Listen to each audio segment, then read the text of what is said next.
Assalamualaikum warahmatullahi wabarakatuh. Kembali lagi di channel Kisah Warganet. Cerita kali ini masih kelanjutan dari cerita Sabrina. Tak usah lama-lama, kita ke ceritanya. Sampai akhirnya, boneka itu tak suka kalau Laras ikut campur dalam misi balas dendamnya. Lalu boneka Gawia membunuh suami dan anaknya. Itulah yang membuat Bularas masih merasa trauma sampai sekarang.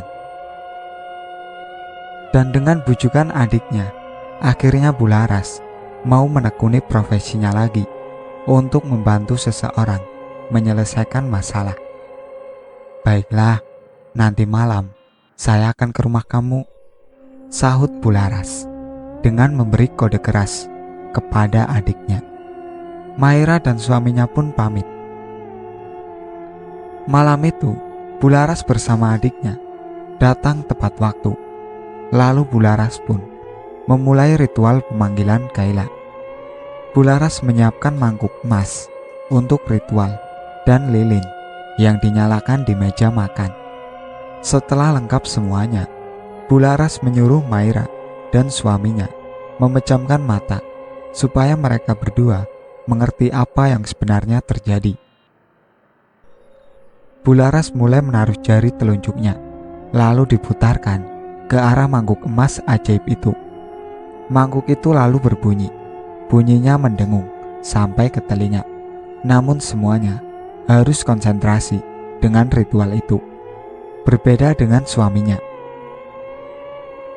Suami Maira tak kuat menahan bunyi yang terus-menerus mendengung di telinganya, sehingga membuatnya menutup kedua telinga dan lupa untuk berkonsentrasi, lalu meninggalkan ritual. Saat ritual itu berjalan, Maira seperti dituntun oleh Bularas masuk mengikuti arwah Kayla. Maira pun menuruti, lalu main. Kayla mengajaknya untuk main. Maira terus mengikuti petunjuk yang diberikan anak kecil itu, sampai ada tulisan teka-teki 26 di lantai tempat Maira berdiri. Lalu Maira mulai berpikir apa yang dimaksud Kayla dengan menuliskan angka 26. Ternyata Kayla memberi petunjuk 26 itu adalah jumlah memory card terakhir sebelum Kayla meninggal.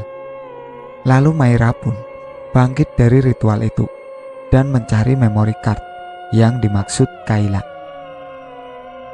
Maira mencarinya dalam sebuah handycam, berharap bahwa memori itu masih tersimpan di situ, namun tak ada. Maira yang terus mencari, akhirnya menemukan memory card itu di dalam sebuah gudang. Tidak menunggu lama, Maira memasang memory card itu pada handycam milik Kayla. Maira lalu kaget, menangis sejadi-jadinya. Rupanya sebelum Maira pergi mengajak Kayla saat itu, rupanya Kayla sempat merekam kejadian di luar rumahnya yang membuat Maira saat itu terlihat emosi. Ternyata isi memori itu adalah Yani, asisten rumah tangga yang dipercayainya bertahun-tahun. Diam-diam menyuruh seseorang untuk membuat mobil yang dikendarainya menjadi tak terkendali, dan akhirnya Kayla lah yang harus menjadi korban karena ulahnya. Lalu Maira pergi ke kamar Yani, yang saat itu dia merasa ketakutan karena ulahnya sudah terbongkar. Maira menampar Yani dengan keras, lalu menunjukkan rekaman itu padanya. Yani pun hanya diam melihat majikannya murka. "Apa salah saya? Kenapa kamu tega melakukan ini?" bentak Maira. "Gara-gara kamu, anak saya satu-satunya meninggal," ucapnya lagi. "Maafkan saya, Bu. Saya kecewa dengan suami Ibu," balas Yani yang kala itu, membuat Maira kaget dengan jawabannya. "Apa maksud kamu?" tanya Maira. Lalu suaminya pun mencoba menenangkan Maira, mengajak Maira pergi seakan-akan ingin menutupi kesalahan dirinya sendiri. Namun Maira dengan cepat menyingkirkan tangan itu dari pundaknya. Yani pun mulai menceritakan kejadian itu secara rinci. Rupanya ketika Maira sedang fokus menunggu hari di mana ia akan menjadi seorang ibu, hari yang Maira tunggu ternyata membuat Maira murung dan sedih. Bahkan Maira sempat mentes pack berkali-kali, namun hasilnya negatif. Hingga membuat Maira lupa akan kewajibannya sebagai seorang istri kepada suaminya. Maira merasakan dirinya hanya memikirkan akan perasaan kekecewaannya saja. Setiap suaminya menyentuhnya, Maira selalu menghindar. Hingga akhirnya suaminya berniat ingin pergi ke kamar Yani. Tujuannya adalah ingin meminta tolong menyetrikakan celana panjangnya. Namun saat itu Yani yang melihatnya menjadi kasihan. Lalu Yani mengajak suami Maira masuk ke dalam kamarnya, menggantikannya memenuhi tanggung jawabnya sebagai istri, yang seharusnya ini semua dilakukan oleh Maira. Yani pun melayani suami majikannya dengan senang hati. Sampai akhirnya Maira terlihat gembira sekali saat mengetahui bahwa dirinya hamil. Akhirnya setelah bertahun-tahun, anak yang diidam-idamkannya tumbuh di rahimnya. Maira lalu memberitahu suaminya, lalu mereka berdua sangat gembira.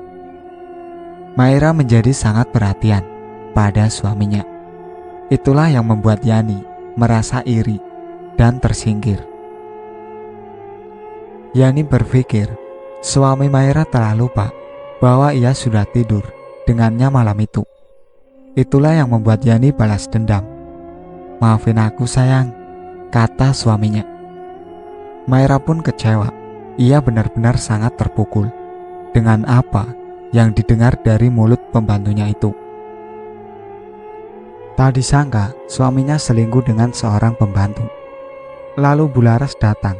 Ia menyuruh adiknya untuk menali seluruh tubuh Yani di sebuah kursi tempat Yani duduk, supaya ia tidak kabur, karena ia harus mempertanggungjawabkan perbuatannya. Lalu Bularas menelpon polisi. Setelah mereka bertiga keluar, Maira disuruh menjaga Yani agar ia tidak melarikan diri.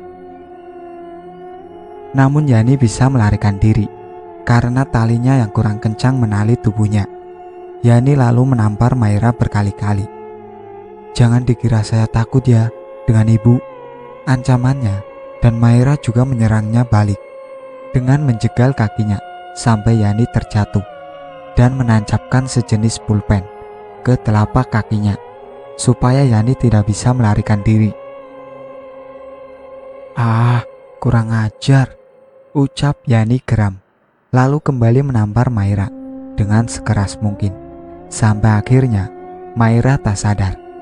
Lalu Yani menyeret badan Maira dan memasukkannya ke lemari yang tak berventilasi, lalu menguncinya.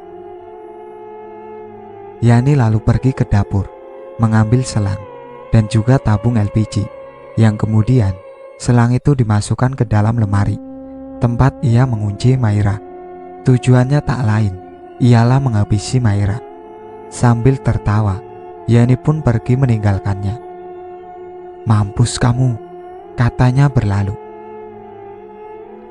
Maira pun yang tak sadarkan diri mengalami batuk-batuk dan kehabisan nafas karena aroma gas sudah menyebar.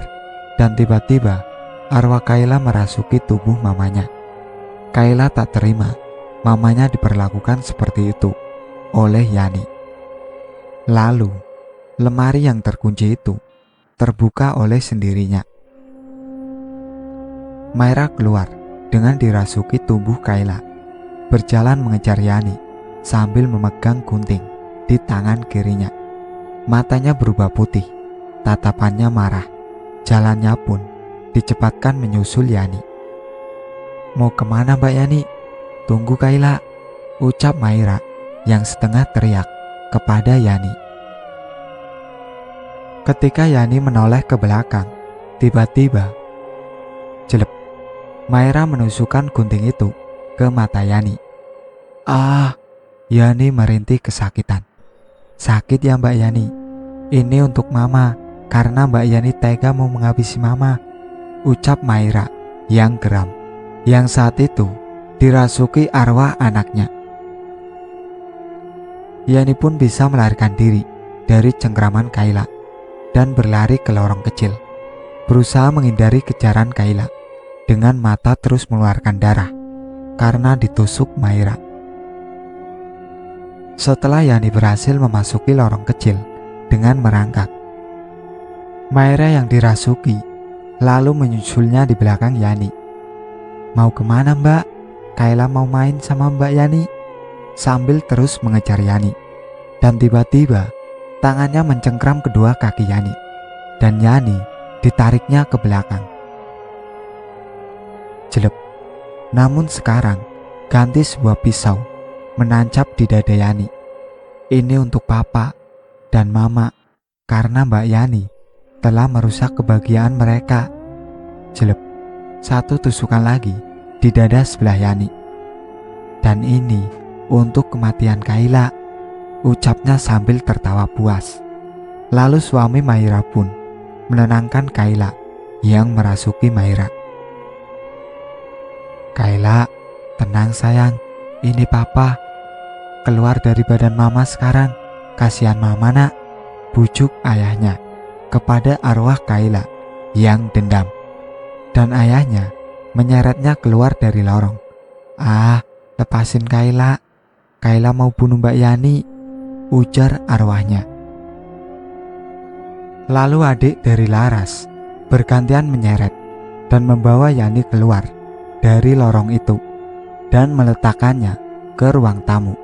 Karena Yani masih bernafas, lalu Laras mengeluarkan Kayla dari badan Maira. Sayang, keluar ya nak, kasihan Mama, jangan jadi anak pendendam, biarkan hukum yang menyelesaikannya, bujuk Laras kepada arwah Kayla agar mau keluar dari tubuh Maira.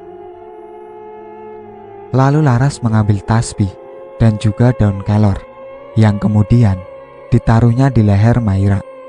Tiba-tiba tubuh Maira terangkat ke atas dan mengerang kesakitan. Aku berlindung kepada Tuhan, tiada kekuatan yang lain selain Engkau, kata Laras. Lalu kemudian Kayla keluar dari badan Maira dan tubuh Maira ditangkap oleh suami dan adik Laras. Namun arwah Kayla tak menyerah begitu saja. Ia tetap mencari cara, yaitu dengan merasuki badan Yani yang ditinggalkannya sendiri di ruang tamu, lalu membuat Yani melompatkan dirinya sendiri dari lantai 2 berkali-kali hingga Yani pun tewas. Cukup nak, cukup, seru Laras meneriaki Kayla dari bawah. Lalu Kayla keluar dari tubuh Yani. Maira pun menghampiri dan mengucapkan salam perpisahan kepada Kayla untuk yang terakhir kalinya. Tangannya didekatkan dengan tangan arwah anaknya. Namun, sebelum Maira menyentuh tangan anaknya, cahaya putih sudah menjemputnya. Kayla, ucap Maira sedih melihatnya pergi. Lalu Laras mencoba menenangkan Maira yang menangis. Ikhlaskan Maira, ia sudah tenang, kata Laras memberi kekuatan pada Maira. Keesokan harinya, Maira mengirim surat cerai ke rumah suaminya, lalu menyuruh Gina untuk mengantarkannya ke makam Kayla. Di sana sudah ada suami Maira yang lebih dulu mengunjungi makam Kayla. Disusul Maira yang akan mengunjungi makam anaknya. Teteh yakin dengan keputusan itu? Pikirkan lagi teh, seru Gina. Namun Maira tak langsung menjawab dan melangkah meninggalkan Gina menuju area pemakaman. Maira, ucap suaminya. Maira lalu menaruh bunga kesukaan Kayla di atas makamnya. Lalu, aku akan pikirkan lagi, kita masih bisa bersama kan? kata Maira pada suaminya. Suaminya pun mengangguk, lalu memeluk Maira. "Maafin aku sayang," katanya. "Aku juga. Mungkin kalau dulu sifatku tak seperti itu, hal ini tak akan terjadi," balas Maira menyesal. Mereka berdua pun berpelukan dan terlihat menyesali perbuatan mereka masing-masing di depan makam Kayla. Itulah akhir dari cerita Sabrina. Sekian dari saya. Wassalamualaikum warahmatullahi wabarakatuh. Jangan lupa like, komen, dan subscribe channel ini